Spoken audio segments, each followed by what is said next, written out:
आपके chat room में आप क्वेश्चन पूछ सकते हैं, ठीक है। और हम कोशिश करेंगे कि हम क्वेश्चन जो है वो स्लाइड, जब मैं अपनी डिस्कशन कंप्लीट करूंगा तो उसके बाद मैं आपको क्वेश्चंस का आंसर दे सकूंगा। और यह है कि स्लाइड्स भी मैं शेयर करूंगा, जी ज़रूर मैं शेयर करूंगा स्लाइड्स, ठीक है। आप लोग स्लाइड्स मिल जाएंगे आप लोगों को। और दूसरी बात यह है कि मैं कोशिश तो कर रहा हूँ कि लाउडली बोलूँ, और इंटरनेट कनेक्शन भी आई थिंक सो ठीक है। तो लेट्स स्टार्ट और क्लास, ठीक है। आप लोग चूंकि कुछ स्टूडेंट्स आप में से ऐसे होंगे जो पहले से भी ये प्रिपरेशन कर चुके होंगे, जिनने पहले से भी बायोलॉजी का पोर्शन पढ़ा होगा, और हम कोशिश करेंगे कि जो नए स्टूडेंट्स हैं उनको भी साथ लेके चलें, जो पुराने स्टूडेंट्स हैं तो उनको भी हम साथ लेके चलें। So I am trying,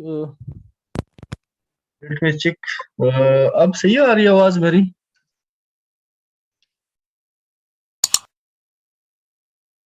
okay okay okay. So I was okay, thank you.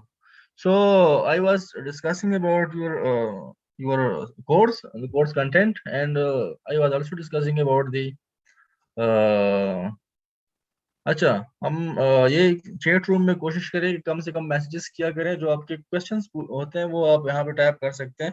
Otherwise अगर कुछ स्टूडेंट रिस्पॉन्ड कर चुके हैं तो वो सही है, ठीक है। अच्छा, तो हम अपना लेक्चर की तरफ मूव करते हैं, ठीक है। हम स्टार्ट करते हैं। और मैंने आपको बताया कि आपके क्वेश्चंस जो है वो, अगर आप क्वेश्चन पूछेंगे तो मैं कोशिश करूंगा कि उसको हर स्लाइड के ऊपर आप लोगों को आंसर करूँ। और मैंने आपको बताया कि कुछ स्टूडेंट्स यहाँ पे नए हैं, कुछ पुराने हैं, क्योंकि हमारे पास बहुत ज़्यादा स्टूडेंट्स यहाँ पे।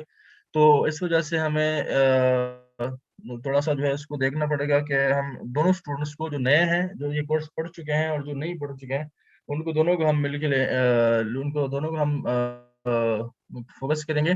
तो हम स्टार्ट करते हैं अपना लेक्चर, ठीक है। और क्लास के स्लाइड्स मैं शेयर करूंगा, जरूर शेयर करूंगा। क्लास के एंड पे मैं शेयर करूंगा क्लास के स्लाइड्स, ठीक है। So let's start our lecture. The our first lecture about the basis of life, ठीक है। आप लोगों ने पढ़ा होगा, ठीक है। हम बायोलॉजी, आप लोगों ने एफएससी में और मैट्रिक में तो बायोलॉजी का कोर्स पढ़ा होगा, बायोलॉजी के बारे में आपको थोड़ा बहुत आइडिया होगा। तो biology is basically the study of life. Biology क्या है? Study of life, living organisms को जब हम स्टडी करते हैं तो दिस इज कॉल्ड बायोलॉजी। अब लिविंग ऑर्गेनिजम्स में हमारे पास प्लांट्स भी हैं, एनिमल्स भी हैं, ठीक है। और इसके अलावा जो है वो माइक्रो ऑर्गेनिजम्स भी हैं। इसके अलावा हमारे पास फंजाई हैं, ठीक है। डिफरेंट लिविंग ऑर्गेनिजम्स हैं। और ये सारे लिविंग ऑर्गेनिज्म जो है ये क्या है, इनकी स्टडी को क्या कहा जाता है? इनकी स्टडी को बायोलॉजी कहा जाता है, ठीक है। तो बायोलॉजी का डिफिनेशन आप लोगों की नया नहीं होगा, बायोलॉजी आप लोग पहले भी पढ़ चुके होंगे। Bio mean life and logy mean study. Moving next, जिस तरह कि आज का हमारा टॉपिक है वो फोकस्ड है कि हम पढ़ें कि जो बेसिस ऑफ लाइफ है उसके बारे में हम पढ़ें कि बेसिस ऑफ लाइफ, लाइफ कहाँ से ओरिजिनेट, जो बेसिस हैं बेसिक वो लाइफ के, तो वो हम डिस्कस करेंगे आज के लेक्चर में। तो उसमें हम देखते हैं कि हमारे पास दो तरह के बेसिस ऑफ लाइफ को हम कैटेगराइज करते हैं, केमिकल बेसिस ऑफ लाइफ में और सेलुलर बेसिस ऑफ लाइफ में, ठीक है। So basis of life is further categorized into two categories. One is the chemical basis of life and the other is the cellular basis of life.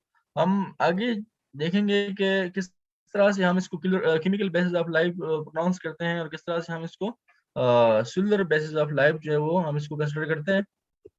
तो basically अगर हम chemical basis of life को देखें तो chemical basis of life जो है basically living organisms use only a small fraction of the non-chemical elements to carry out all their biological functions, ठीक है। जिस तरह कि आपको पता है कि जितने भी लिविंग ऑर्गेनिजम्स हैं वो मुख्तलिफ बायोलॉजिकल फंक्शंस कैरी करते हैं, मुख्तलिफ बायोलॉजिकल एक्टिविटीज कैरी करते हैं। Like they do respirate, they do metabolism, metabolic activities होती हैं, कैटाबॉलिज्म, मेटाबॉलिज्म, ठीक है। इसके अलावा जो है और मुख्तलिफ एक्टिविटीज जो है वो लिविंग ऑर्गेनिज्म परफॉर्म करते हैं। तो उन एक्टिविटीज के अंदर कुछ हमारे पास कुछ एलिमेंट्स हैं, कुछ केमिकल्स हैं जो कि स्मॉल फ्रैक्शन में जो है वो इन्वॉल्व होते हैं। लाइक यहाँ पे आप इस फिगर में देख सकते हैं कि ऑक्सीजन है, कार्बन है, हाइड्रोजन है, ठीक है। इसके अलावा नाइट्रोजन है, कैल्शियम भी है, इसके अलावा फास्फोरस है, और कुछ अदर जो है हमारे पास एलिमेंट्स हैं जो कि स्मॉल अमाउंट में रिक्वायर्ड होते हैं किसी भी ऑर्गेनिज्म के लिए, ठीक है। तो अगर यहाँ पे हम देखें, जिस तरह मैंने आपको बताया कि केमिकल बेसिस ऑफ लाइफ हम डिस्कस कर रहे हैं, तो यहाँ पे अगर आप देखें तो हमारे पास यहाँ पे इनिशियली एटम, आप लोगों ने सुना होगा, स्मॉलेस्ट पार्टिकल है, ठीक है। तो एटम एग्जिस्ट करता है, फिर एटम जब कंबाइन होते हैं तो फिर वो मॉलिक्यूल्स बनाते हैं। और मॉलिक्यूल्स जो है बेसिकली, तो उसमें फिर मैक्रो मॉलिक्यूल्स होते हैं। मॉलिक्यूल्स को अगर हम फिर देखें तो वो मॉलिक्यूल्स कंबाइन, लाइक मॉलिक्यूल्स हमारे पास बायोलॉजिकल मॉलिक्यूल्स भी हो सकते हैं, जो कि हम डिस्कस करेंगे नेक्स्ट सेशन में। Biological molecules basically like proteins, carbohydrates हम डिस्कस करते हैं, लिपिड्स हैं, इसके अलावा न्यूक्लिक एसिड्स हैं, तो दे आर ऑल बायोमॉलिक्यूल्स, ठीक है। तो मॉलिक्यूल्स कंबाइन होते हैं, फिर यही प्रोटीन्स, यही लिपिड्स और यही जो कार्बोहाइड्रेट्स हैं ये कंबाइन होते हैं और ये ऑर्गेनेल्स बनाते हैं। ऑर्गेनेल्स जो है बेसिकली तो वो सेल के अंदर के स्ट्रक्चर्स होते हैं। हम डिस्कस करेंगे कि ऑर्गेनेल्स क्या है और ऑर्गेनेल्स की क्या रोल है, हम डिस्कस करेंगे। तो बेसिकली ऑर्गेनेल्स क्या है, ऑर्गेनेल्स जो है वो सेल के जो इंटरनल स्ट्रक्चर्स है उसको ऑर्गेनेल्स कहा जाता है, और ये बेसिकली बायोमॉलिक्यूल्स से बने होते हैं। फिर ऑर्गेनेल्स जब कंबाइन होते हैं तो फिर ये एक सेल बनाते हैं, ठीक है। और सेल भी हम डिस्कस करेंगे, अभी इसी लेक्चर में डिस्कस करेंगे डिटेल में कि सेल क्या है, सेल की इंपॉर्टेंस क्या, कौन कौन से एक्टिविटीज या फंक्शंस होते हैं उसके, ठीक है। और इसके अलावा फिर जब सेल कंबाइन होते हैं तो वो टिश्यूज बनाते हैं, और जब टिश्यूज कंबाइन होते हैं तो फिर ऑर्गन्स बनाते हैं। Like heart is organ, like liver है एक ऑर्गन, ठीक है। किडनीज भी ऑर्गन है, तो ये डिफरेंट ऑर्गन। इसके अलावा जो है वो जब ऑर्गन्स कंबाइन होते हैं, लाइक अगर हम एग्जांपल ले सर्कुलेटरी सिस्टम का, तो वो वहाँ पे आप देखते हैं कि वहाँ पे डिफरेंट ऑर्गन्स इन्वॉल्व होते हैं, ठीक है। तो लाइक हम डाइजेस्टिव सिस्टम का एग्जांपल ले लें, तो कहने का मतलब यह है कि जब ये ऑर्गन्स कंबाइंड होते हैं तो ये बनाते हैं ऑर्गन सिस्टम, और जब ऑर्गन सिस्टम कंबाइन होते हैं तो ये पूरा का पूरा एक ऑर्गेनिज्म बन जाता है, ठीक है। तो अगर आप देखें तो इनिशियली हमारे पास एक एटम था, फिर उसके बाद मॉलिक्यूल्स, फिर उसके बाद macromolecules, biomolecules, organelles, cell, tissue, organ, organ system और ऑर्गेनिज्म, ठीक है। तो ये हमारे पास एक बेसिकल, हम यहाँ पे chemical basis of life discuss किया। तो यहाँ पे केमिकल बेसिस का मतलब ये है कि यहाँ पे हम देख रहे हैं कि हमारे पास कुछ एटम्स हैं, कुछ मॉलिक्यूल्स हैं और एलिमेंट्स हैं। तो ये सारी चीजें इन्वॉल्व हैं, इस वजह से हम कहते हैं कि बेसिस ऑफ लाइफ जो है वो केमिकल बेसिस ऑफ लाइफ भी एग्जिस्ट करती है। फिर उसके बाद केमिकल बेसिस ऑफ लाइफ से जब हम आगे जाते हैं तो हमारे पास नेक्स्ट जो है वो है सिलुलर बेसिस ऑफ लाइफ। सर आपका आवाज आ रही है मेरी? जी जी, आ रही है आवाज आपकी। सर आप स्क्रीन को फुल स्क्रीन मोड के ऊपर शिफ्ट कर दें और एक दफा पीछे वाली स्लाइड कर दें। बच्चे कुछ यहाँ पे स्टूडेंट्स हैं जो बायोलॉजी के स्टूडेंट्स नहीं है, तो उनको ना वो पिक्चर लेनी है, स्क्रीनशॉट लेना है। अच्छा अच्छा, ठीक ठीक है। तो एक तो फुल स्क्रीन मोड पे करते हैं, और सेकेंडली सर वो स्टूडेंट्स रिक्वेस्ट कर रहे हैं कि थोड़ा सा स्लो बोल लें, जस्ट बिकॉज क्योंकि वो बायो का बैकग्राउंड नहीं है ना, तो उन्हें वर्ड्स प्रोनाउंस करने में या सुनने में आपके प्रोनाउंस तो थोड़ा सा इशू हो रहा है।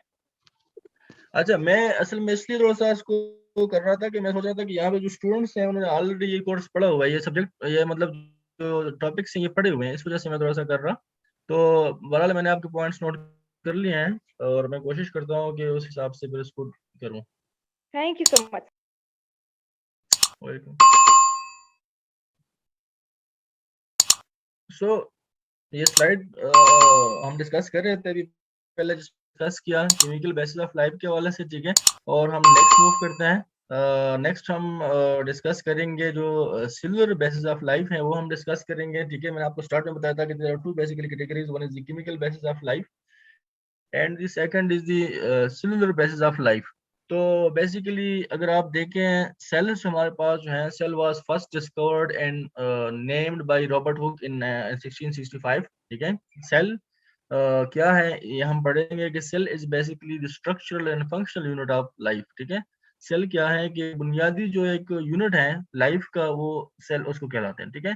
तो इसकी जो फॉर द फर्स्ट टाइम ये जब डिस्कवर हुआ था, तो जिस तरह कि आपको पता है कि सेल का साइज बहुत ज्यादा स्मॉलर होता है, ठीक है। तो ये हमें नेकेड आई से नजर नहीं आता, इसके लिए हमें माइक्रोस्कोप का हेल्प लेना पड़ता है, या इसके अलावा और हमें जो है वो टेक्निक्स यूज करने पड़ते हैं सेल को विजुलाइज करने।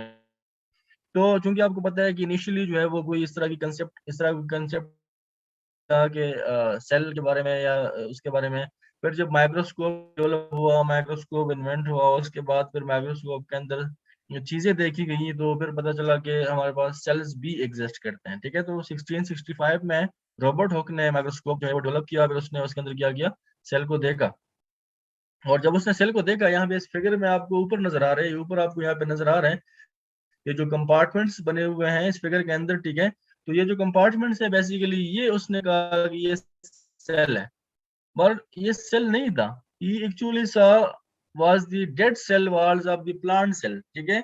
वो आप लोगों ने देखा होगा बॉटल को बंद करने के लिए कार्क यूज होता है। वो कार्क जो है बेसिकली उसने उस कार्क को उस माइक्रोस्कोप के अंदर देखा था, तो उसको यहाँ पे इस तरह के कंपार्टमेंट्स नजर आए थे, जिस तरह से आपको यहाँ पे इस फिगर में नजर आ रहे हैं, ठीक है। तो उसने फिर कहा कि ये जो कंपार्टमेंट्स है ये सेल्स हैं। हालांकि वो सेल्स नहीं थे, वो बेसिकली सलवाल था। अभी हम आगे पढ़ेंगे जाके कि सलवाल क्या होता है, ठीक है। लेकिन उसने विजुअलाइज किया और उसने एक टर्म जो है वो, जिस तरह के हमने यहाँ पे डिस्कस किया कि cell was first discovered and named, cell को डिस्कवर भी किया और उसको नेम भी दिया कि ये सेल है, ठीक है। तो ये 1665 में इस तरह के जो डेट्स होते हैं ये आपको थोड़ा सा मेमोराइज करने पड़ेंगे, क्योंकि इस तरह के जो क्वेश्चन है वो अक्सर पूछे जाते हैं सीएसएस में, पूछे जाते हैं आपसे, अपनी डेट्स के बारे में या हिस्ट्री के बारे में आपसे पूछा जाता है, ठीक है। उसके बाद जो लाइव सेल है, जो लिविंग सेल था, वो देखा इंटोन वैन लीवनहोग ने, एक साइंटिस्ट था जिसने देखा 1674 में। उसने क्या किया कि उसने एक माइक्रोस्कोप बनाया और उस माइक्रोस्कोप के अंदर उसने मुख्तलिफ चीजें देखी। लाइक उसने वाटर देखा, जो स्टैग्नेंट वाटर था, बारिश के बाद जो पानी रुक जाता है, ठीक है। इसके अलावा उसने मुख्तलिफ चीजें, उस टाइम एक क्यूरियासिटी थी उसको, तो उसने मुख्तलिफ चीजें उसके अंदर देखी कि ये किस चीज से बनी हुई हैं। तो वहां पे ये जो आपको नीचे वाले फिगर में, इस फिगर में आपको यहाँ पे ये जो मुख्तलिफ चीजें नजर आ रही हैं, तो ये उस टाइम उसने विजुअलाइज किए। और उस टाइम उसने ये भी देखा कि ये जो स्मॉल एनिमल्स हैं, ये जो स्मॉल, उसने उस टाइम एनिमल क्यूल्स का नाम दिया। तो उसने कहा कि ये जो स्मॉल एनिमल्स हैं, उसने एनिमल इस वजह से कहा कि ये मूव कर रहे थे, मूवमेंट कर रहे थे। तो जो चीज मूवमेंट कर रही होती है उसको हम कहते हैं कि ये एनिमल्स हैं। और जो आपको पता है प्लांट्स हमेशा अपनी जगह पे रहते हैं और एनिमल्स जो है वो मूव करते हैं। तो ये जो उसने कुछ स्ट्रक्चर देखी और वो मूव भी कर रही थी, तो उसने कहा कि ये एनिमल क्यूल्स हैं, यानी कि स्मॉल एनिमल्स हैं, ठीक है। ये किसने, ये एंटोन वैन लीवनहुक ने 1674 में। तो हमने यहाँ पे दो चीजें डिस्कस की। एक हमने यहाँ पे डिस्कस किया कि इनिशियली सेल का कंसेप्ट कहाँ और किस टाइम ओरिजिनेट हुआ। इनिशियली सेल का कंसेप्ट रॉबर्ट हुक ने दिया। उसने कहा कि हमारे पास जितने भी लिविंग ऑर्गेनिजम्स है वो सेल्स इस तरह के कंपार्टमेंट से बने हुए हैं, जिस तरह के आपको इस फिगर में नजर आ रहे हैं। और दूसरे नंबर पे हमें जो लिविंग सेल है उसके बारे में हमें पता चला जब एंटोन वैन लीवनहुक, ये एक मर्चेंट था, कपड़े का काम कर रहा था, लेकिन इसने वैसे एक क्यूरियोसिटी थी, इसने माइक्रोस्कोप डिजाइन किया और उस माइक्रोस्कोप के अंदर उसने मुख्तलिफ चीजें देखी, ठीक।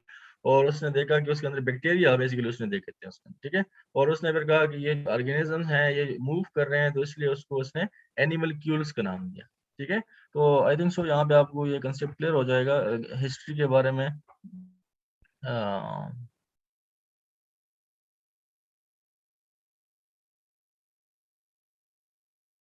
आई एम ट्राइंग, मैं कोशिश तो कर रहा हूँ कि ऊंचा बोलूं, लेकिन आई डोंट नो कैसे आपको आवाज नहीं आ रही।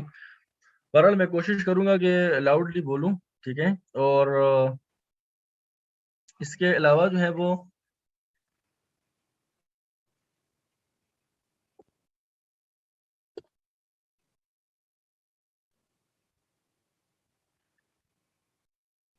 अच्छा इसके अलावा हम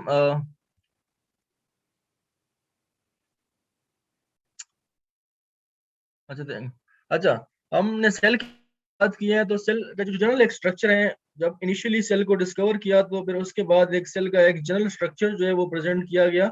यहाँ पे इस फिगर में आपको नजर आ रहा है सेल का स्ट्रक्चर, जिसमें यहाँ पे न्यूक्लियस आपको नजर आ रहा है और साथ में आपको यहाँ पे एक मेम्ब्रेन नजर आ रहा है, जिसको सेल मेम्ब्रेन या प्लाज्मा मेम्ब्रेन कहा जाता है, ठीक है। और इसके अलावा जो है वो आपको यहाँ पे इस सेल के अंदर जो है वो आपको साइटोप्लाज्म यहाँ पे नजर आ रहा है। तो ये एक जनरल जो है वो अच्छा जी, क्या कुछ क्वेश्चन है आपका जो आपने हैंड रेस किया हुआ है?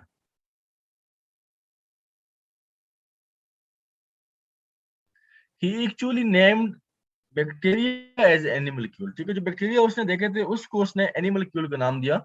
उसने ऑर्गेनिलीज, बैक्टीरिया में चूंकि ऑर्गेनिलीज नहीं होती, वो हम डिस्कस करेंगे इसी लेक्चर में, तो उस वजह से उन्होंने बताया था कि ये जो एनिमल्स हैं, जो स्मॉल एनिमल्स हैं जो मूव कर रहे हैं, उसको उन्होंने, जो बैक्टीरिया थे बेसिकली, वो एक्चुअल में बैक्टीरिया थे, लेकिन उसने उसको उस वक्त ये तो नहीं पता था उसको कि ये बैक्टीरिया है ना, बैक्टीरिया की क्लासिफिकेशन को पहले किसी ने देखा था। तो उसने उस टाइम ये कहा कि ये बेसिकली क्या है, एनिमल्स हैं जो कि मूव कर रहे हैं, एनिमल क्यूल्स हैं, ठीक है। फिर उसने बाद में जब इसकी बाद में जब फर्दर इसके बाद रिसर्च हुई, इसको पढ़ा गया, तो पता चला कि ये बैक्टीरिया हैं जो उसने देखे थे उस टाइम। और बैक्टीरिया जो है वो हम डिस्कस करेंगे कि ये प्रोकैरियोट्स होते हैं, ये बेसिकली इसके अंदर ऑर्गेनेलिज नहीं होते हैं, वो हम डिस्कस करेंगे, ठीक है, लेटर। अच्छा, सो मैंने आपको जनरल एक ओवरव्यू यहाँ पे सेल का एक स्ट्रक्चर मैं आपको शो कर रहा हूँ कि इसमें मेन जो 3 चीजें हैं वो लाइक इनिशियली जब सेल का स्ट्रक्चर देखा गया, इनिशियली जब सेल के स्ट्रक्चर के बारे में एजम्पशन दी गई तो वो ये थी कि ये सेल होता है जिसके इर्द गिर्द एक मेम्ब्रेन प्रेजेंट होता है, मेम्ब्रेन के अंदर जो है वो साइटोप्लाज्म होता है और फिर सेंटर में एक स्पीयर शेप, एक ओवल शेप एक स्ट्रक्चर होता है जिसको, या राउंड शेप एक स्ट्रक्चर होता है जिसको न्यूक्लियस कहा जाता है, ठीक है। तो उसको ये यहाँ पे मैंने आपको बताया कि ये बेसिकली आप देख सकते हैं सेल मेम्ब्रेन, न्यूक्लियस और साइटोप्लाज्म। ऑर्गेनेलिज जो होते हैं, ऑर्गेनेलिज स्मॉलर इन साइज होते हैं, तो उस वजह से ऑर्गेनेलिज को उस टाइम नहीं देखा गया और उनकी यहाँ पे रिप्रेजेंटेशन भी आपको नजर नहीं आ रही, ठीक है। लेकिन with the passage of time जब डेवलपमेंट होती रही और माइक्रोस्कोप के अंदर फर्दर जो है वो होती गई डेवलपमेंट्स, उस वजह से फिर ये हुआ कि सेल के जो इंटरनल स्ट्रक्चर्स थे, जो ऑर्गेनेलिज थे, तो वो भी हमें नजर आने लगी, वो भी हमने पढ़ी, उसका स्ट्रक्चर हमने देखा, उसको हमने रीड किया, तो वो सारी चीजें हमने उसके बाद देखी जब हमारे पास।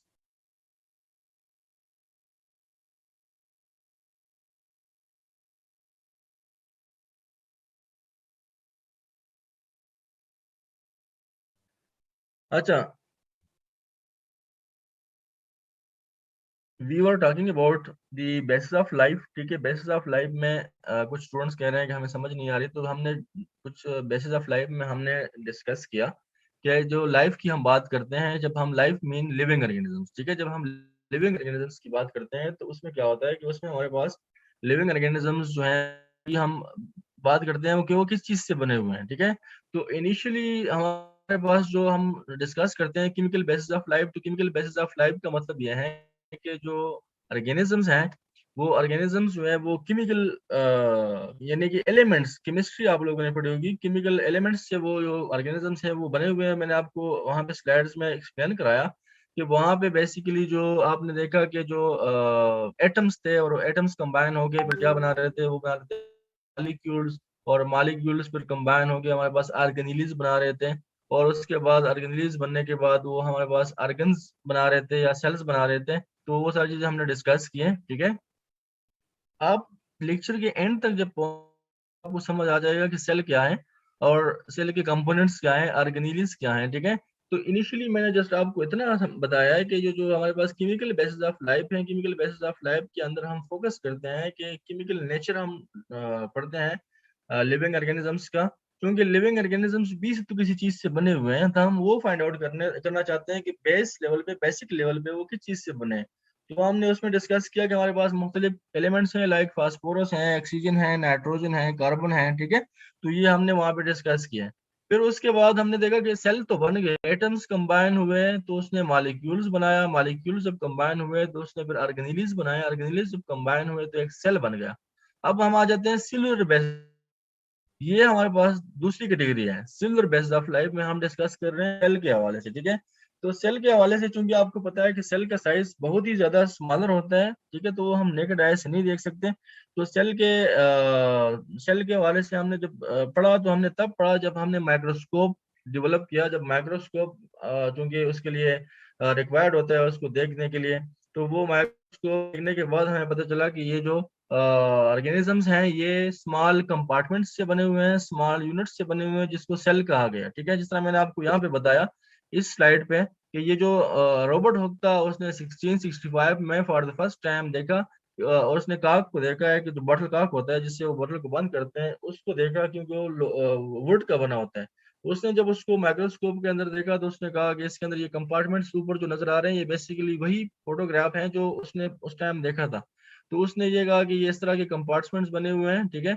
और ये जो कंपार्टमेंट्स हैं बेसिकली तो ये क्या है कि ये सेल्स हैं। हालांकि वो सेल्स नहीं थे, मैंने सिर्फ आपको यहाँ पे ये बताया कि वो सेल्स नहीं थे, वो बेसिकली क्या थे, वो बेसिकली सेल वॉल था, प्लांट सेल वॉल था, ठीक है। प्लांट सेल्स का जो सेल वॉल होता है वो था। और उसके बाद मैंने आपको बताया कि उसके बाद ये तो डेड सेल की हमने बात की है, उसके बाद हमने डिस्कस किया कि नीचे फिगर में आपको जो नजर आ रहा है वो है बेसिकली लिविंग सेल्स की हम बात कर रहे हैं, ठीक है। कि एंटोन वेन लीबनहुक ने for the first time living cells को देखा, लिविंग सेल्स मैंने आपको बताया कि उन्होंने माइक्रोस्कोप डेवलप किया, उसके अंदर उसने मुख्तलिफ सैम्पल्स विजुलाइज किए, मुख्तलिफ सैम्पल्स देखे, उसमें लाइक उसने जो है वो स्टैग्नेंट वाटर के मैंने आपको एग्जांपल दिया है कि बारिश के पास में जो है वो मुख्तलिफ सैंपल्स और भी लिए हैं, लाइक उसने जो फ्लैग होता है टूथ के ऊपर या दांतों के ऊपर जो जम जाता है वो उसने देखा उसके अंदर, और उसने देखा कि वहां पे उसके बाद कुछ मूवेबल ऑर्गेनिज्म उसको नजर आए हैं, स्मॉल ऑर्गेनिज्म लेकिन मूवेबल थे, तो इस वजह से उन्होंने उस ऑर्गेनिजम्स को एनिमल्क्यूल्स का नाम दिया। ठीक है, मैंने आपको यहाँ पे ये बताया कि living organisms for the first time microscope में जो देखे गए तो वो 1674 में देखे गए। ठीक है, और वो देखे किसने, एंटोन वैन लीeuwenhoek ने। उसके बाद मैंने आपको जनरली एक सेल का स्ट्रक्चर डिफाइन किया कि एक जनरली सेल का स्ट्रक्चर जो हम इनिशियली जो एक ऑब्जर्वेशन थी वो ये थी कि सेल के आउटसाइड एक मेम्ब्रेन प्रेजेंट होता है जिसको सेल मेम्ब्रेन या प्लाज्मा मेम्ब्रेन कहा जाता है, और उसके सेंटर में एक राउंड शेप स्ट्रक्चर होता है जिसको यूक्राट जिसको न्यूक्लियस कहा जाता है बेसिकली। और इसके अलावा फिर हमने डिस्कस किया कि न्यूक्लियस और मेम्ब्रेन के दरमियान जो कंपोजिशन होती है उसको साइटोप्लाज्म कहा जाता है। ठीक है, आप थोड़ा सा हौसला रखिए, आगे हम जाएंगे तो बाकी सारी चीजें आपको भी क्लियर हो जाएंगी। ठीक है, अब हम आते हैं सेल थ्योरी की तरफ।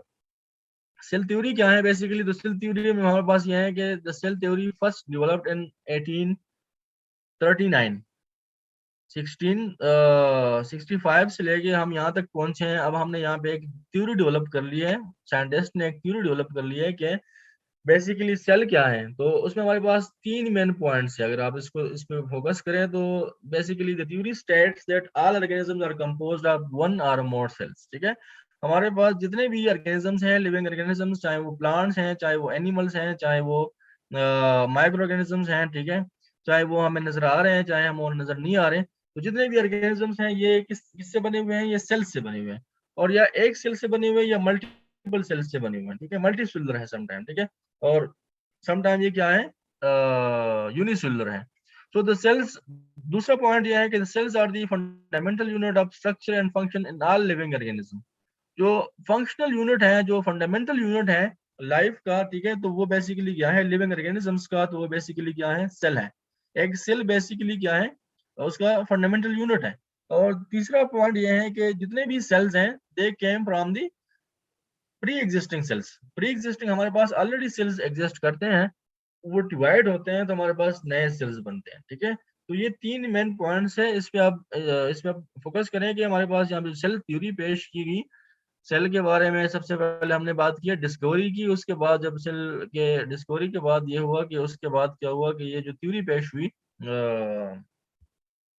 1839 में, और इसके तीन मेन पॉइंट्स मैंने आपको यहाँ पे हाईलाइट किए हुए हैं। ये तीन मेन पॉइंट्स आप लोग नोट कर लें, ये इंपॉर्टेंट है, ये आपकी उसमें पेपर में आ सकते हैं। ठीक है, तो ये तीन मेन पॉइंट्स ये हैं। सबसे पहले कि उसमें ये बताया गया है कि जितने भी ऑर्गेनिजम्स हैं, लिविंग ऑर्गेनिजम्स, वो या एक सेल से बने हुए हैं या मल्टीपल सेल्स से बने हुए हैं। ठीक है, और सेल बेसिकली फंडामेंटल यूनिट है किस चीज का, लिविंग ऑर्गेनिज्म का।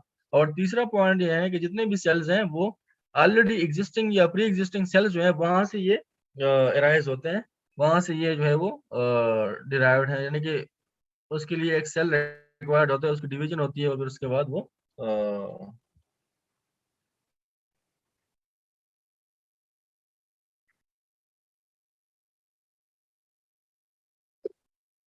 आई होप मैंने आप लोगों को समझ आ गया होगा। मैंने दो तीन दफा बल्कि इसको रिपीट किया कि जो सेल थ्योरी है, बेसिकली सेल थ्योरी में हम देखते हैं कि तीन पॉइंट्स हैं। ठीक है, और एक साइंटिस्ट था, दो साइंटिस्ट थे बल्कि जिन्होंने ये शाइडर और शुआन, दो साइंटिस्ट थे जिन्होंने ये थ्योरी पेश की, सेल के हवाले से उन्होंने स्टडी किया और फिर सेल थ्योरी पेश की, और इसमें उन्होंने बताया कि तीन इसके मेन पॉइंट्स हैं, जिसमें सबसे पहले यह है कि state that all organisms are composed of one or more sales. ठीक है, जितने भी ऑर्गेनिजम्स हैं वो एक या एक से ज्यादा सेल्स से बने हुए हैं। ठीक है, और इसके अलावा उन्होंने बताया कि cells are the fundamental unit of structure and function in all living organisms. ठीक है, फंडामेंटल यूनिट जो बेसिक यूनिट है लाइफ का, लिविंग ऑर्गेनिज्म का, तो वो सेल है। ठीक है, और तीसरे नंबर पे उन्होंने कहा कि this all cells come from pre existing cells. जितने भी सेल्स हैं ये प्री एग्जिस्टिंग सेल्स से बनते हैं। ठीक है, तो ये तीन मेन पॉइंट्स हैं।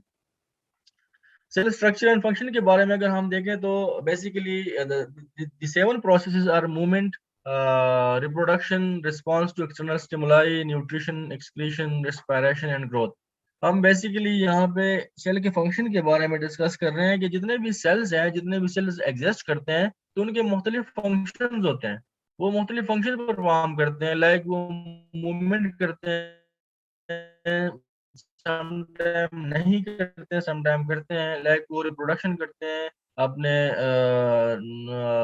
प्रोजीनी बनाते हैं। इसमें कि वो जो सेल्स होते हैं, जितने भी सेल्स हैं, वो एक्सटर्नल स्टिमुलाई के अगेंस्ट क्या करते हैं, रिस्पॉन्ड करते हैं, ठीक है।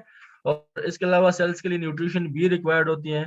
इसके अलावा सेल एक्सक्रीट करते हैं, सेल्स जो है वो रिस्पायरेशन का काम भी करते हैं, इसके अलावा वो ग्रो भी करते हैं, ठीक है। तो ये फंक्शंस हैं सेल के हवाले से, ठीक है। सेल के फंक्शन को हम पढ़ रहे हैं कि सेल का फंक्शन क्या है। मूव करता है, मूवमेंट करता है, रिप्रोडक्शन करता है। एक्सटर्नल स्टिमुलाई मींस कि अगर टेम्परेचर में अप एंड डाउन आ जाता है या कोई और तरह की एक्सटर्नल स्टिमुलाई है। एक्सटर्नल स्टिमुलाई का मतलब यह है कि बाहर से कोई चीज उसके ऊपर इफेक्ट कर रही है, ठीक है, तो उसको एक्सटर्नल स्टिमुलाई कहा जाता है। न्यूट्रिशन की हम बात करते हैं, एक्सक्रीशन भी करते हैं, इसके अलावा रिस्पायरेशन और ग्रोथ, ये सारे फंक्शन हैं सेल्स के, ठीक है। जितने भी सेल्स हैं वो ये सारे फंक्शन परफॉर्म करते हैं। इसके अलावा अगर हम सेल की स्ट्रक्चर की बात करें तो the cell structure comprises individual components with specific functions essential to carry out life's processes, ठीक है। हमारे पास जितने भी सेल्स हैं उसके अंदर इंडिविजुअल कंपोनेंट्स प्रेजेंट होते हैं, ठीक है। और वो बेसिकली कंपोनेंट्स क्या होते हैं, ऑर्गेनेल्स होते हैं, ठीक है। और ऑर्गेनेल्स का एक स्पेसिफिक फंक्शन होता है सेल्स के अंदर, और वो बेसिकली क्या करते हैं, स्पेसिफिक फंक्शन परफॉर्म करते हैं सेल के अंदर। वो ऑर्गेनेल्स जो होते हैं और वो बेसिकली लाइफ को सपोर्ट करते हैं, ठीक है। These components include cell wall, cell membrane, cytoplasm, nucleus and cell organelles, ठीक है। हमने इस स्लाइड के ऊपर डिस्कस किया कि सेल्स के फंक्शंस क्या हैं, सेल क्या क्या फंक्शन परफॉर्म करता है। उसमें हमने डिस्कस किया कि मूवमेंट करता है, रिप्रोडक्शन करता है, इसके अलावा एक्सटर्नल स्टिमुलाई के अगेंस्ट करता है, न्यूट्रिशन रिक्वायर्ड होती है, न्यूट्रिशन सेल को रिक्वायर्ड होती है। इसके अलावा जो है वो एक्सक्रीशन, रेस्पायरेशन और ग्रोथ, ठीक है। तो हमने डिस्कस किया सेल के फंक्शंस। हमने दूसरे नंबर पे डिस्कस किया सेल का स्ट्रक्चर। तो सेल के स्ट्रक्चर में हमने डिस्कस किया कि जो एक सेल होता है उसके अंदर 10 स्ट्रक्चर होते हैं, कंपोनेंट्स होते हैं, इंडिविजुअल कंपोनेंट्स होते हैं, जो कि बेसिकली मुख्तलिफ एसेंशियल फंक्शंस कैरी करते हैं, ठीक है। और उसके हमने एग्जांपल पढ़े कि कुछ एग्जांपल यहाँ पे मेंशन है, लाइक सेल वॉल एक ऑर्गेनेली है, ठीक है। लाइक जो है स्ट्रक्चर है, लाइक सेल मेम्ब्रेन है, लाइक साइटोप्लाज्म है, न्यूक्लियस है, ठीक है। और सेल ऑर्गेनेलीज हैं जो कि हम वन बाय वन डिस्कस करेंगे अभी नेक्स्ट स्लाइड में, ठीक है। यहाँ पे आपको एक जनरली सेल का स्ट्रक्चर शो किया गया है, जिसमें आप देख सकते हैं कि सेल के मुख्तलिफ कंपोनेंट्स आपको नजर आ रहे हैं, ठीक है। और ये कंपोनेंट्स अभी हम वन बाय वन डिस्कस करेंगे। यहाँ पे स्टार्ट में आपको यहाँ पे एक सेल मेम्ब्रेन नजर आ रहा है, ठीक है, जो आउटर मोस्ट बाउंड्री है। फिर सेल के अंदर का स्ट्रक्चर आपको यहाँ पे शो किया गया है, जहाँ पे आपको यहाँ पे ये न्यूक्लियस भी नजर आ रहे हैं, साथ में ये एंडोप्लाज्मिक रेटिकुलम है, ठीक है, माइटोकॉन्ड्रिया है, सेंट्रियोल्स हैं, ठीक है, गाल्जी apparatus है, ठीक है। तो ये सारी चीजें हम वन बाय वन डिस्कस करेंगे, ठीक है। साइटोप्लाज्मिक ऑर्गेनेल्स की अगर हम बात करें तो बेसिकली मैंने आपको बताया कि सेल्स के अंदर जो स्ट्रक्चर होते हैं उसको ऑर्गेनेल्स कहा जाता है, ठीक है।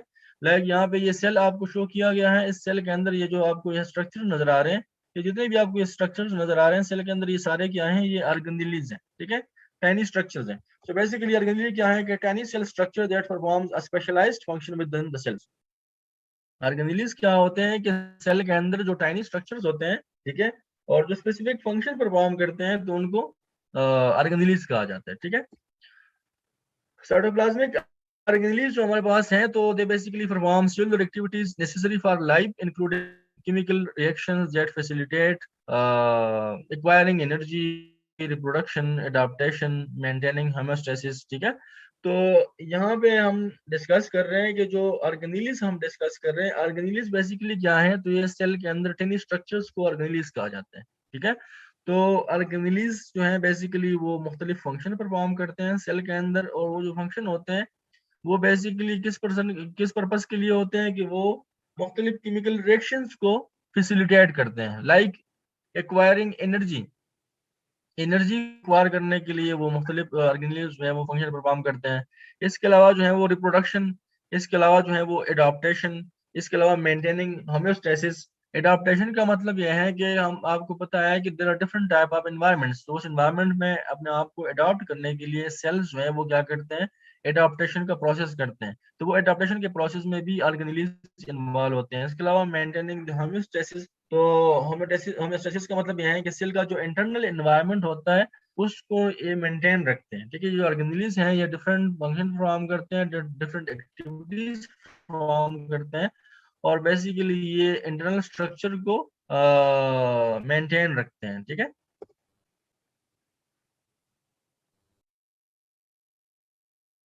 होमेस्टेसिस इज बेसिकली द प्रोसेस कि उससे सेल अपने इंटरनल एनवायरनमेंट को मेंटेन रखते हैं। ठीक है, लाइक इंटरनल एनवायरनमेंट में मुख्तलिफ जो एक्टिविटीज होती हैं, मुख्तलिफ जो प्रोसेस होते हैं, उसके थ्रू वो अपने इंटरनल एनवायरनमेंट को, अपने इंटरनल पीएच को, अपने इंटरनल टेम्परेचर को, इन सब चीज़ों को वो क्या करते हैं, मेंटेन रखते हैं। ठीक है,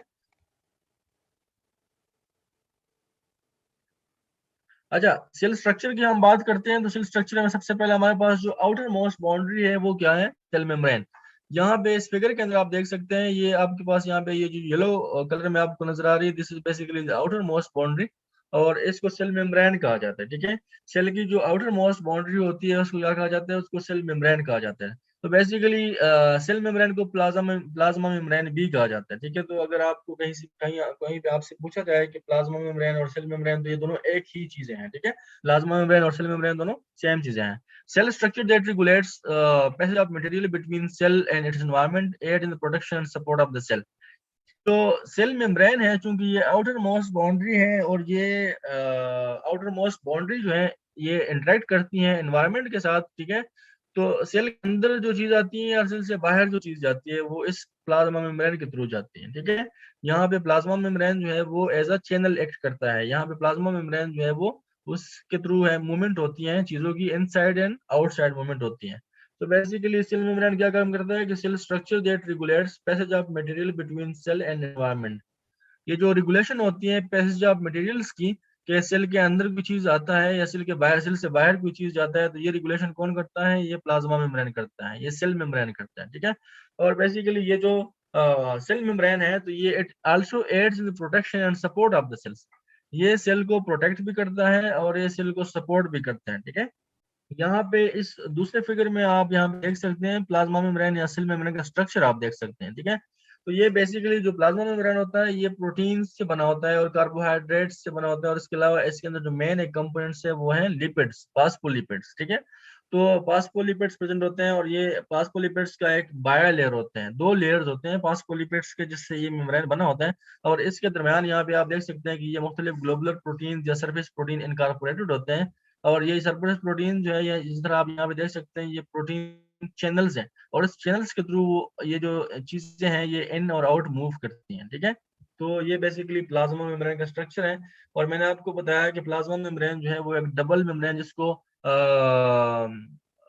लिपिड बायोलेयर से बना होता है, और लिपिड बायोलेयर के अंदर जो है वो मुख्तलिफ प्रोटीन्स और कार्बोहाइड्रेट्स जो है वो इनकॉर्पोरेटेड होते हैं। यहाँ पे आप देख सकते हैं। ठीक है, ये जो स्ट्रक्चर है इसको आप देख सकते हैं, यहाँ पे ये जो आपको रेड कलर में नजर आ रहे हैं साइड्स पे, तो ये बेसिकली क्या है, फास्फोलिपिड्स हैं। ठीक है, और यहाँ पे ये जो आपको ग्रीन कलर में नजर आ रहे हैं, तो ये बेसिकली, सॉरी, ब्लू कलर में नजर आ रहा है, तो ये बेसिकली क्या है, ये प्रोटीन्स हैं। ठीक है, और मुख्तलिफ जो है वो स्ट्रक्चर्स हैं। ये प्रोटीन्स बेसिकली क्या करते हैं कि जिस तरह के एक सरफेस होता है, उस सरफेस में ये एक चैनल का काम करते हैं कि यहाँ से चीजें इन और आउट मूव कर सकती हैं। ठीक है, मैंने फास्फोलिपिड की बात की, तो फास्फोलिपिड यहाँ पे इस फिगर में आप देख सकते हैं, फास्फोलिपिड बायलर आप यहाँ पे देख सकते हैं। ये आप देख सकते हैं यहाँ पे कि किस तरह से फास्फोलिपिड बायलर बना हुआ है। ठीक है, और फास्फोलिपिड का स्ट्रक्चर भी आप इंडिविजुअली देख सकते हैं। यहाँ पे जो आप देख रहे हैं ये बेसिकली क्या है, फास्फोलिपिड है। फास्फोलिपिड का जो हेड है, ये वाला जो रीजन है, ये हाइड्रोफिलिक होता है, और ये जो इसका टेल है तो ये हाइड्रोफोबिक टेल होता है। ठीक है, तो ये phospholipid basically basic structural unit है किस चीज का, प्लाज्मा मेम्ब्रेन का। प्लाज्मा मेम्ब्रेन फास्फोलिपिड से बना हुआ होता है। ये जो आपको फास्फोलिपिड यहाँ पे नजर आ रहा है ये इससे बना होता है। ठीक है, ये बेसिकली जो है, ये जो फास्फोलिपिड है इसका जो हेड है ये क्या होता है, हाइड्रोफिलिक होता है, और इसका जो टेल है वो क्या होता है, हाइड्रोफोबिक होता है। हाइड्रोफोबिक मतलब वो वाटर से अवेयर रहता है। तो इसलिए इसका यहाँ पे ये जो स्ट्रक्चर आपको नजर आ रहा है कि फास्फोलिपिड जो है वो, इसका जो हेड है वो आउटसाइड पे है, और जो टेल है वो इनसाइड पे है। हेड इसलिए आउटसाइड पे है कि ये क्या है, हाइड्रोफिलिक है, और जो टेल है वो इसलिए इनसाइड है कि वो हाइड्रोफोबिक है। ठीक है, तो इस वजह से इसका स्ट्रक्चर इस तरह से बना होता है। इसको लिपिड बायलर कहते हैं, इसको फ्लूइड मोजेक मॉडल भी कहा जाता है। ठीक है, ये बेसिकली प्लाज्मा मेम्ब्रेन का स्ट्रक्चर यहाँ पे इस फिगर में आप देख सकते हैं, ठीक है। इसकी हमने बात की कि प्लाज्मा मेम्ब्रेन जो है वो आउटसाइड सेल प्रेजेंट होता है, आउटर मोस्ट बाउंड्री होती है सेल्स की, ठीक है। और इसके अलावा हमने इसके स्ट्रक्चर को डिस्कस किया, यहाँ पे आप इसके स्ट्रक्चर आपको नजर आ रहे हैं। इसके अलावा हमने यहाँ पे डिस्कस किया कि फास्फोलिपिड्स से बना हुआ है, यहाँ पे आपको फास्फोलिपिड्स भी दिखाया गया कि फास्फोलिपिड्स क्या है। तो फास्फोलिपिड जहाँ पे आप देख सकते हैं कि ये बेसिकली क्या है, इसके दो पोर्शन होते हैं, इसका हेड होता है और इसका टेल होता है, ठीक है। तो हेड जो इसका है वो हाइड्रोफिलिक है और जिसका टेल है वो हाइड्रोफोबिक है, ठीक है।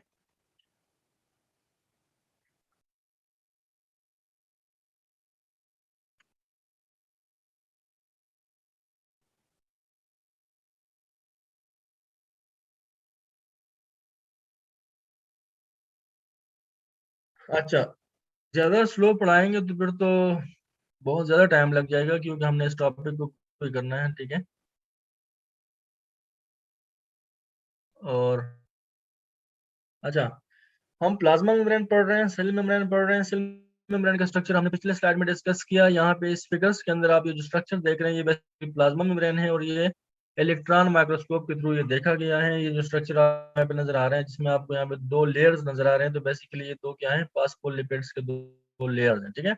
अच्छा, outermost layer in animal cells while in plant cell it covered by the cell wall. ये सेल मेम्ब्रेन के बारे में कहा जाता है कि ये बेसिकली जो प्लांट सेल्स हैं उसका आउटर मोस्ट बाउंड्री जो होती है वो प्लाज्मा मेम्ब्रेन नहीं होता, उससे आउटर मोस्ट बाउंड्री जो उसकी होती है वो है सेल वॉल। और एनिमल सेल में सबसे आउटर बाउंड्री जो होती है वो होती है सेल मेम्ब्रेन की, ठीक है। तो ये यहाँ पे एक पॉइंट आप लोग नोट कर ले कि मेम्ब्रेन जो होता है ये बेसिकली आउटर मोस्ट बाउंड्री होती है एनिमल सेल्स के केस में, और सेल मेम्ब्रेन के बाद एक और बाउंड्री होती है जिसको सेल कहा जाता है in case of the plant cells, ठीक है। तो इसके अलावा यहाँ पे एक और पॉइंट नोट कर ले कि जो सेल मेम्ब्रेन है या प्लाज्मा मेम्ब्रेन है, तो ये सेलेक्टिव परमेबल मेम्ब्रेन होता है। सेलेक्टिव परमेबल मेम्ब्रेन का मतलब ये होता है कि यहाँ से कुछ चीजें पास हो सकती हैं और कुछ चीजें पास नहीं हो सकती, ठीक है। Because only allow specific substances to pass through. Selective permeable membrane का मतलब यह है कि सिलेक्टिवली चीजें इसको क्रॉस कर सकती हैं, और सारी चीजें जो है वो जितने भी मॉलिक्यूल्स हैं, जितने भी प्रोटीन्स हैं, जितने भी अदर चीजें हैं, तो वो इसको क्रॉस नहीं कर सकते। इस वजह से इसको सिलेक्टिवली परमेबल मेम्ब्रेन कहा जाता है, इस प्लाज्मा मेम्ब्रेन को। यहाँ पे दोबारा आपको ये फिगर यहाँ पे शो किया गया है। अगर किसी ने पिछले स्लाइड में किसी को कंफ्यूजन थी, तो यहाँ पे आप देख सकते हैं कि ये बायोलेयर हैं, दो लेयर्स हैं फास्फोलिपिड्स के, यहाँ पे आपको नजर आ रहे हैं। और साथ में यहाँ पे प्रोटीन्स चैनल्स हैं जिसके थ्रू ये मुख्तलिफ कंपोनेंट्स जो है वो इन और आउट मूव करते हैं, ठीक है। ये आउटसाइड द सेल है, आउटसाइड एरिया है, और ये इनसाइड एरिया है सेल का, ठीक है। प्रोटीन मालिक्यूल जहाँ पे भी हैं। इसके अलावा यहाँ पे मैंने आपको बताया कि कार्बोहाइड्रेट चेन भी प्रेजेंट होते हैं, ठीक है। तो यहाँ पे आपको कार्बोहाइड्रेट चेन भी नजर आ रहे हैं, और प्रोटीन मॉलिक्यूल्स भी आपको यहाँ पे शो किए गए हैं इस फिगर में, ठीक है। तो पिछले स्लाइड में अगर किसी को कंफ्यूजन थी तो वो यहाँ पे उसको देख सकते हैं, ठीक है। सेल स्ट्रक्चर या सेल मेम्ब्रेन की हम बात करते हैं, तो सेल मेम्ब्रेन की हमने बात की है कि cell membrane is basically composed of several organic molecules. Organic molecules basically वो मॉलिक्यूल्स होते हैं जिनके अंदर कार्बन प्रेजेंट होता है, ठीक है। सो लिपिड्स जो हैं, यहाँ पे आप इसकी जो कंपोजिशन है वो जरा नोट कर लें, ठीक है, कि जो लिपिड्स हैं वो लिपिड जो है बेसिकली जो कंपोजिशन है वो है, और लिपिड की जो कंसंट्रेशन है वो है 20 to 40%, ठीक है। और double layer of lipid molecules होता है जिसको बायोलेयर कहते हैं, अभी हमने डिस्कस किया पिछले स्लाइड्स में भी, ठीक है। और इसको फ्लूइड मोज़ेक मॉडल भी कहा जाता है, ठीक है। और प्रोटीन्स की अगर हम बात करें तो प्रोटीन्स यहाँ पे 60 to 80% प्रोटीन्स प्रेजेंट होते हैं, ठीक है। और let's stick to the surface of the lipid bilayer, other free to move around within the layer. Some free moving act as a channel through which molecules can pass, other act like pumps, actively pushing molecules from one side of the membrane to the other. Proteins हमने बात की है, तो proteins यहाँ पे जो इसकी concentration है वो है 60 to 80%। और जो प्रोटीन्स हैं तो वो हमने पढ़ा कि ये कुछ मालिक्यूल प्रोटीन्स कुछ होते हैं वो फ्रीली प्रेजेंट होते हैं, ठीक है, मूव करते हैं फ्रीली। और जो फ्रीली मूव करते हैं तो बेसिकली वो चैनल्स होते हैं, जो चैनल्स मीन्स कि उसके थ्रू क्या होता है, उसके थ्रू जो है वो मालिक्यूल्स पास हो सकते हैं सेल के इनसाइड या सेल से आउटसाइड, ठीक है। और कुछ प्रोटीन्स ऐसे हैं जो कि एज अ पम्प्स एक्ट करते हैं, और वो सेल के अंदर एनवायरनमेंट से चीजों को, मॉलिक्यूल्स को बाहर की तरफ पुश करते हैं, ठीक है, बाहर की तरफ उसको निकालते हैं, ठीक है। कार्बोहाइड्रेट्स से बेसिकली, तो कार्बोहाइड्रेट्स भी ट्रेस अमाउंट में या कम अमाउंट में प्रेजेंट होते हैं, इतने ज्यादा नहीं होते, मोस्टली जो है वो प्रोटीन्स और लिपिड्स होते हैं। सो many acts like chemical identification cards allowing to cell to recognize and interact with each other, ठीक है। तो कार्बोहाइड्रेट्स जो है बेसिकली ये सेल के सरफेस के ऊपर प्रेजेंट होते हैं, और ये basically as a receptor act करते हैं। Carbohydrates as a receptor act करते हैं, ये रिकॉग्निशन के अंदर इन्वॉल्व होते हैं, सेल की रिकॉग्निशन के अंदर। जिस तरह के आपको पता है कि हमारे बॉडी के अंदर डिफरेंट टाइप्स ऑफ सेल्स होते हैं, ठीक है। तो उसमें फिर उसकी रिकॉग्निशन और उसकी जो डिफरेंशिएशन है वो बेसिकली इसके बेस पे होती है। यहाँ पे कुछ रिसेप्टर प्रेजेंट होते हैं जो कि एज ए कार्बोहाइड्रेट, बेसिकली वो क्या होते हैं, कार्बोहाइड्रेट्स होते हैं, ठीक है। तो यहाँ पे हमने डिस्कस किया इस स्लाइड के ऊपर कि जो प्लाज्मा मेम्ब्रेन है या सेल मेम्ब्रेन है उसकी कंपोजिशन क्या है। उसकी कंपोजिशन में हमने डिस्कस किया कि लिपिड्स प्रेजेंट होते हैं 20 to 40%, प्रोटीन प्रेजेंट होते हैं 60 to 80% और कार्बोहाइड्रेट्स प्रेजेंट होते हैं, ठीक है। प्रोटीन्स की हमने बात की कि वो ज्यादातर जो है वो एक्ट करते हैं एज अ चैनल, और वो लाइक, और इसके अलावा जो है वो एक्ट करते हैं एज अ पम्प्स, जो कि चीजों को इन आउट मूव करने में हेल्प आउट करती हैं, ठीक है। और इसके अलावा लिपिड्स जो है तो बेसिकली क्या है कि एक बायर लेयर है, डबल लेयर है लिपिड मॉलिक्यूल्स का, जिसको फास्फोलिपिड्स कहते हैं, वो हमने पिछले स्लाइड्स में डिस्कस किया। और कार्बोहाइड्रेट्स जो है, कार्बोहाइड्रेट प्रेजेंट होते हैं सेल के सरफेस के ऊपर, और ये बेसिकली रिकॉग्निशन का काम करते हैं, सेल को रिकॉग्नाइज करने में हेल्प आउट करते हैं। ये बेसिकली आप कह सकते हैं कि एज अ रिसेप्टर एक्ट करते हैं carbohydrates. Sometime as a antigen भी एक्ट करते हैं, एंटीजन भी ये कार्बोहाइड्रेट्स होते हैं मोस्टली, ठीक है। दूसरे नंबर पे हमारे पास जो स्ट्रक्चर है सेल का, तो वो है सेल वॉल, ठीक है। सेल वॉल बेसिकली क्या है कि cell structure that surrounds cell membrane for protection and support in plants, algae, fungi and bacteria. Cell wall चूंकि सारे सेल्स में नहीं प्रेजेंट होता, सेल वॉल बेसिकली सिर्फ प्लांट सेल्स में, एल्गी में, फंजाई में और बैक्टीरिया में पाया जाता है, और जो एनिमल सेल्स है उसमें कोई सेल वॉल प्रेजेंट नहीं होता। उसका जो उसकी जो आउटर मोस्ट बाउंड्री है तो वो बेसिकली प्लाज्मा मेम्ब्रेन होती है। सेल वॉल की अगर हम बात करें तो बेसिकली ये कार्बोहाइड्रेट से बना होता है, ठीक है। They are basically very porous, oxygen, water molecules, carbon dioxide and other substances passes through easily. ये जो हम सब्सटेंसेस की बात कर रहे हैं, ये सब्सटेंसेस बेसिकली सेल को रिक्वायर्ड होते हैं। इस तरह हमने डिस्कस किया सेल के फंक्शन के हवाले से। तो सेल मुख्तलिफ फंक्शंस कैरी करता है, सेल रेस्पिरेशन करता है, एक्सक्रीशन करता है। तो बेसिकली सेल जो है वो उसको न्यूट्रिएंट्स रिक्वायर्ड होते हैं, तो वो बेसिकली न्यूट्रिएंट्स, ऑक्सीजन, वाटर और कार्बन डाइऑक्साइड, इस इन चीजों की क्या होती है, इन मेम्ब्रेन्स के थ्रू इनकी पैसेज होती है, इन मेम्ब्रेन्स के थ्रू इनकी ट्रांसपोर्टेशन होती है, ठीक है। तो ये मेम्ब्रेन्स इसलिए जरूरी होते हैं कि ये बेसिकली अलाउ करते हैं कुछ मॉलिक्यूल्स को, और कुछ मॉलिक्यूल्स को ये अलाउ नहीं करते। हमने यहाँ पे बात की प्लाज्मा मेम्ब्रेन की, उसके बाद हमने डिस्कस किया सेल वॉल पर, ठीक है।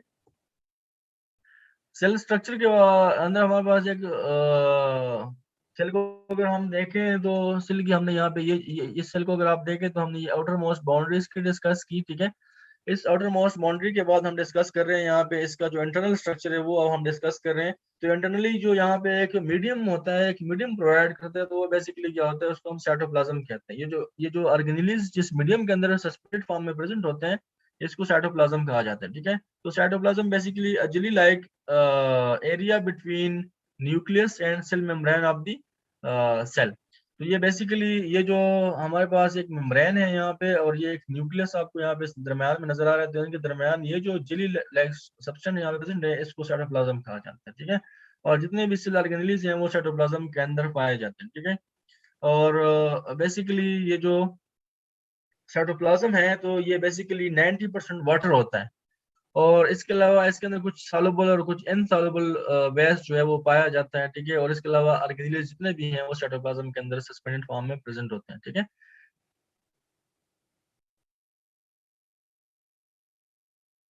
इसके अलावा जो एक स्ट्रक्चर है सेल का तो वो न्यूक्लियस है, ठीक है। Nucleus basically organelle that controls the cell activity and contains the DNA.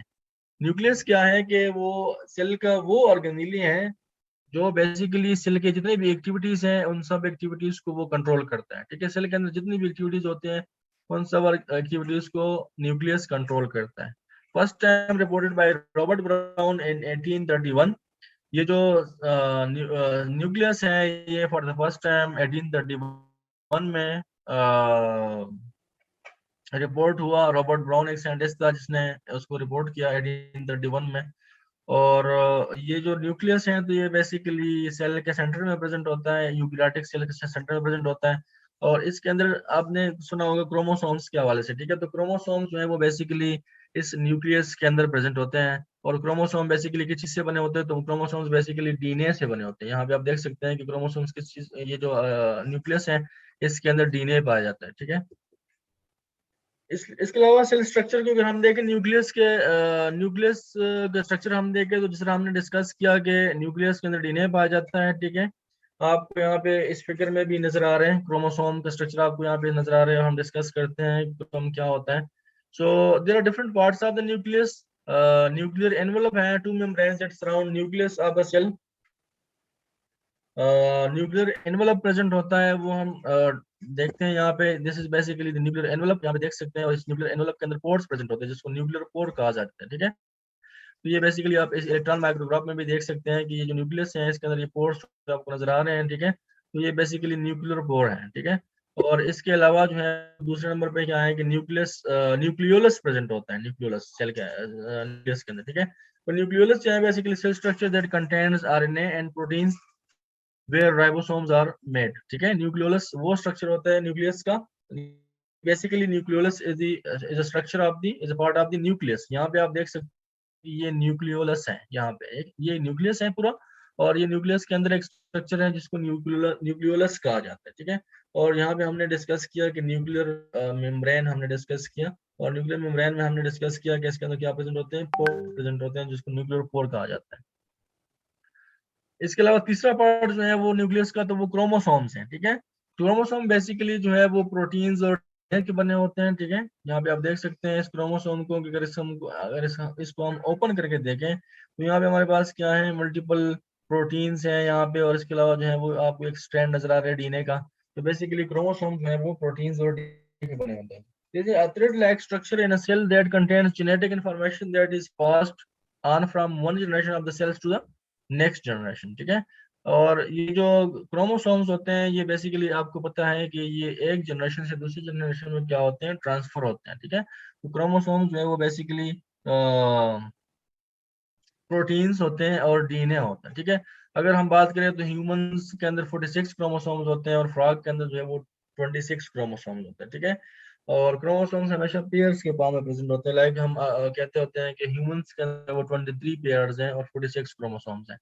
Chromatin जो है basically long tail of DNA, ठीक है। यहाँ पे आप इस क्रोमोसोम का स्ट्रक्चर देख सकते हैं कि इसके दरम्यान यहाँ पे जो ये पोर्शन है इसको सेंट्रोमेयर कहा जाता है। ये टेलोमर्स हैं, ठीक है। और ये पी आर्म है और ये क्यू आर्म है इसका, ठीक है। और इसकी कंपोजिशन अगर आप देखें तो यहाँ पे आप देख सकते हैं, इसको ओपन करके अगर हम देखें तो ये जो आपको डिस्क नजर आ रहे हैं बेसिकली ये प्रोटीन्स हैं। और ये जो इसके इर्द गिर्द ये धागा जो आपको नजर आया तो बेसिकली इट इज डीएनए, ठीक है। तो ये स्ट्रक्चर है क्रोमोसोम का और इसकी कंपोजिशन है। तो यहाँ पे हमने डिस्कस किया कि न्यूक्लियस के जो है वो तीन पार्ट्स होते हैं। एक न्यूक्लियर एनवेलप होता है जो कि बिल्कुल जो कि बेसिकली सेपरेट करता है न्यूक्लियस को साइटोप्लाज्म से, ठीक है। और उस न्यूक्लियर मेम्ब्रेन के अंदर पोर्स प्रेजेंट होते हैं जिनको न्यूक्लियर पोर कहा जाता है, ठीक है। और ये जो पोर्स होते हैं ये बेसिकली इसके थ्रू प्रोटीन्स और आरएनए और इसके अलावा जो राइबोसोम्स हैं वो मूव करते हैं, ठीक है। और ट्रांसपोर्टेशन उसकी होती है। इसके अलावा न्यूक्लियोलस की हमने बात की। न्यूक्लियोलस जो है वो बेसिकली सेल स्ट्रक्चर है that contains RNA and proteins. और हमने बात की क्रोमोसोम्स की। क्रोमोसोम्स हमने डिस्कस किए। क्रोमोसोम्स बेसिकली किस चीज के बने होते हैं, वो डीएनए और आरएनए और डीएनए और प्रोटीन्स के बने होते हैं, ठीक है। और जो क्रोमोसोम्स हैं तो ये बेसिकली नेक्स्ट जनरेशन में ट्रांसफर होते हैं। और हमने बात की कि ह्यूमंस हैव 46 क्रोमोसोम्स, ठीक है। और फ्रॉग हैव 26 क्रोमोसोम्स। यहाँ पे आप लोगों ने न्यूक्लियस का स्ट्रक्चर देखा। न्यूक्लियस के स्ट्रक्चर में आप यहाँ पे देख सकते हैं कि एक मेम्ब्रेन प्रेजेंट है, ठीक है, न्यूक्लियोलस है। और यहाँ पे जो है वो इस न्यूक्लियोलस के अंदर हमारे पास जो है वो क्या होते हैं, क्रोमोसोम्स प्रेजेंट होते हैं। और यहाँ पे भी आप इस फिगर में भी देख सकते हैं, ये इलेक्ट्रॉन माइक्रोग्राफ है, जिसमें आप देख सकते हैं न्यूक्लियस का स्ट्रक्चर, जिसमें आपको यहाँ पे पोर्स नजर आ रहे हैं, ये बेसिकली न्यूक्लियर पोर्स हैं, ठीक है। साइटोप्लाज्मिक ऑर्गेनेल्स में हमारे पास जो है वो माइटोकॉन्ड्रिया और क्लोरोप्लास्ट भी होते हैं, ठीक है।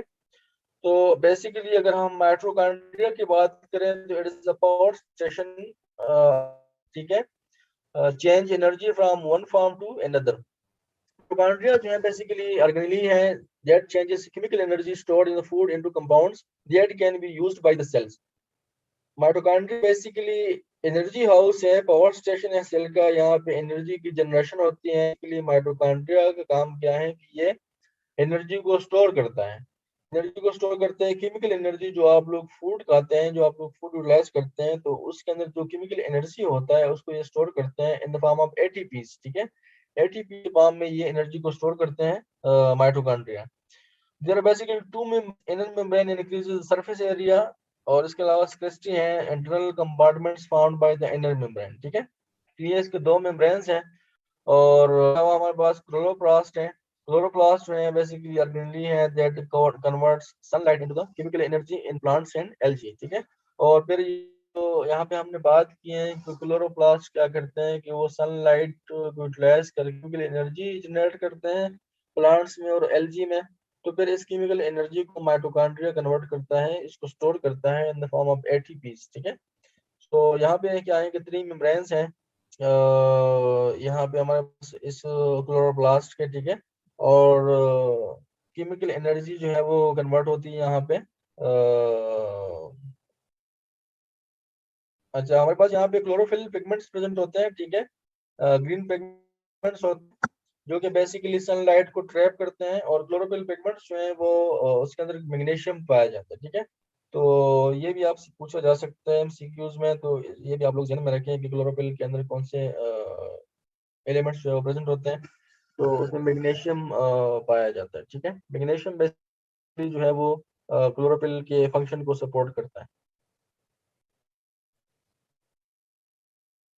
यहाँ पे आप स्ट्रक्चर देख सकते हैं माइटोकॉन्ड्रिया का और क्लोरोप्लास्ट का, जो हमने पिछले स्लाइड में डिस्कस किया है, ठीक है।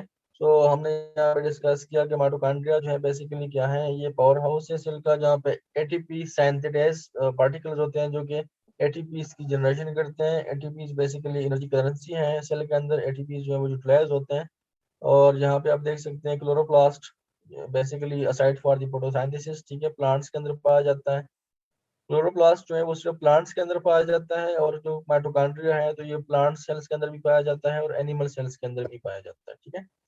साइटोप्लाज्मिक ऑर्गेनेल्स की हम बात करते हैं तो हमारे पास प्रोटीन फैक्ट्रीज यानी कि राइबोसोम्स, ठीक है। राइबोसोम्स बेसिकली वो ऑर्गेनेली है सेल का जो कि बेसिकली प्रोटीन सिंथेसिस करता है। तो बेसिकली स्मॉलेस्ट ऑर्गेनेली है, it is assembled in nucleus composed of RNA and proteins, some attached to the membrane while other are free in cytoplasm, ठीक है। फ्री इन साइटोप्लाज्म जो हमारे पास होते हैं तो वो basically make proteins produced within the cells, और attach to the endoplasmic reticulum जो होते हैं तो make proteins for export outside of the cell. हम राइबोसोम्स की बात करते हैं, सेल्स की इंटरनल स्ट्रक्चर्स की हम बात कर रहे हैं, तो सेल के इंटरनल स्ट्रक्चर्स में एक स्ट्रक्चर होता है जिसको राइबोसोम कहा जाता है। और राइबोसोम बेसिकली क्या करता है कि ये प्रोटीन सिंथेसिस करता है। प्रोटीन हमारे पास जितने भी सेल्स के अंदर बनते हैं वो राइबोसोम्स बनाता है, ठीक है। तो ये जो राइबोसोम्स हैं ये स्मॉल ऑर्गेनेली हैं, ठीक है। इसके अलावा ये जो राइबोसोम है इसकी जो असेंबली होती है वो न्यूक्लियस में होती है, ठीक है। और राइबोसोम्स बेसिकली आरएनए और प्रोटीन्स के बने होते हैं, ठीक है। इसके अलावा जो राइबोसोम्स हैं या तो वो फ्रीली सेल के अंदर मूव करेंगे, या वो राइबोसोम जो है वो एक सरफेस के साथ अटैच्ड होंगे। और वो सरफेस बेसिकली क्या होता है, वो होता है एंडोप्लाज्मिक रेटिकुलम, जो कि अभी हम पढ़ेंगे आगे। तो ये जो राइबोसोम्स सेल के अंदर फ्रीली मूव करते हैं तो ये बेसिकली वो प्रोटीन्स बनाते हैं जो कि सेल के अंदर यूज होते हैं, ठीक है। और वो राइबोसोम्स जो सरफेस के साथ अटैच होते हैं तो वो प्रोटीन्स जो बनाते हैं राइबोसोम्स, तो वो वाले प्रोटीन्स एक्सपोर्ट होते हैं आउटसाइड ऑफ द सेल, ठीक है। तो ये यहाँ पे आप इसके अंदर एक डिफरेंस नोट कर लें कि जो साइटोप्लाज्म के अंदर पाए जाते हैं राइबोसोम्स, तो वो प्रोटीन्स बनाते हैं और वो प्रोटीन्स सेल के अंदर ही यूटिलाइज हो जाते हैं। और दूसरे नंबर पे हमारे पास जो राइबोसोम्स हैं जो कि एंडोप्लाज्मिक रेटिकुलम के साथ अटैच्ड होते हैं, तो वो जो प्रोटीन्स बनाते हैं वो एक्सपोर्ट होते हैं outside of the cell. Cytoplasmic organelles में हमारे पास यहाँ पे एंडोप्लाज्मिक रेटिकुलम और गाल्गी apparatus हैं, ठीक है। तो बेसिकली एंडोप्लाज्मिक रेटिकुलम और गाल्गी apparatus जो है ये सेल कंपोनेंट्स हैं, सेल के ऑर्गेनेल्स हैं, सेल के मुख्तलिफ स्ट्रक्चर्स हैं दो। और ये जो बेसिकली ये जो स्ट्रक्चर्स भी कहा जाता है, ठीक है, क्योंकि क्या करते हैं, ये मैन्युफैक्चर करते हैं प्रोटीन्स को और इसके अलावा उसकी शिपमेंट भी करते हैं। अगर हम एंडोप्लाज्मिक रेटिकुलम की बात करें तो complex network that transport materials throughout the inside of the cell. Endoplasmic reticulum क्या है कि ये एक कॉम्प्लेक्स नेटवर्क है और बेसिकली ये क्या करते हैं, ट्रांसपोर्ट करते हैं throughout the cells and throughout the inside of the cell. Inside cell के इनसाइड ये ट्रांसपोर्ट करते हैं प्रोटीन्स को, एंजाइम्स को और मतलब कंपोनेंट्स को। और बेसिकली ये जो एंडोप्लाज्मिक रेटिकुलम है ये it is extend from nuclear membrane to the cell membrane. Endoplasmic reticulum जो है वो एक तरफ पे अटैच होता है ये न्यूक्लियर मेम्ब्रेन के साथ और दूसरी तरफ पे ये अटैच होता है सेल मेम्ब्रेन के साथ, ठीक है। तो ये यहाँ पे आप लोग जो पॉइंट्स मैंने हाईलाइट किए हुए हैं इसको आप लोग नोट करते जाएं, क्योंकि ये आपके क्वेश्चंस बन सकते हैं या आपके एमसीक्यूज बन सकते हैं, ठीक है। और इसके अलावा